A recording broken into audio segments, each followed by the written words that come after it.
Alright, so what I want to go over real quick is how to create landing pages on categories. You've got, we've got a couple different options, but one of the ways I would do it is to create a static block and incorporate additional static blocks if we want to use them within that one. For example, this contact form is a static block that I've created in the back end of Magento. And then I created a demo category, which then links the main static block. It's going to have to be pretty much the same setup as what we had for the live CasterDepot site right now. So we can add additional graphics here. We can add any type of category listing. So if you wanted to have just a couple products showing, you could do that. We can do knowledge base. So they have a knowledge base plugin that we have installed. So let me go ahead and show you what the static blocks look like. Alright, so if we go into content and then blocks, and then you can create any category static block that you want. You can name it anything you want. So you can see here there's the contact form that I created that is embedded in the demo category.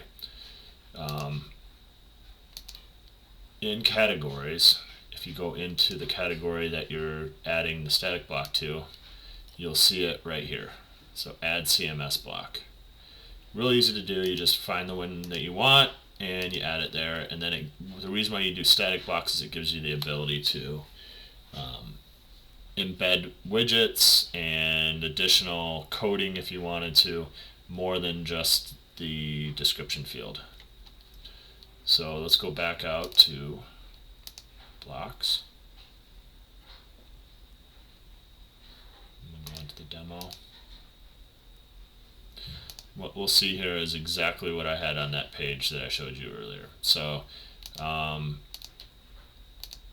the things you need to look at, and this is how it's formatted, is the theme that we're using uses a 12 block system. So you've got basically a little bit of padding on the top.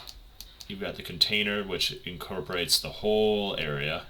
You've got a row, and then in that row you've got up to 12 columns. So I broke it in half and I said I'm going to add this. This is a half of a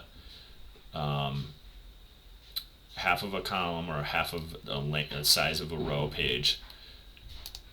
And then you can see here's some content. That's that first part. So let me go back and show you. So you can see right here, this is the 6 columns here, and then here's the other 6 here. And that's this portion right here. And you can see right here is a widget, and it's the static block 142, which is the contact us form that I've embedded in there. So we can add a bunch of additional content in this. So this kind of is like what I would call kind of the starting point. We can go in and we can say I want to add a widget, and then this would give you the ability to add any of these type of widgets. We could add additional content. I could create a widget if we need to. But for example, category lists. We've got questions. We've got related products that we could throw in there. Additional static blocks if you wanted to throw additional information in there. So for example, maybe we would have a paragraph or two that just has maybe the about us. We'd want that on every page. We could easily embed that there. And the reason why you would embed it there and not just copy and paste it is that moving forward, you would have the ability to change it in one spot and have it change everywhere. So it gives you the flexibility. Same thing with the form. So for now, why don't you guys try to work on what you think would be the best thing, or maybe come back to me and say, hey, this is what we'd like to see, and we can kind of make the changes at that point.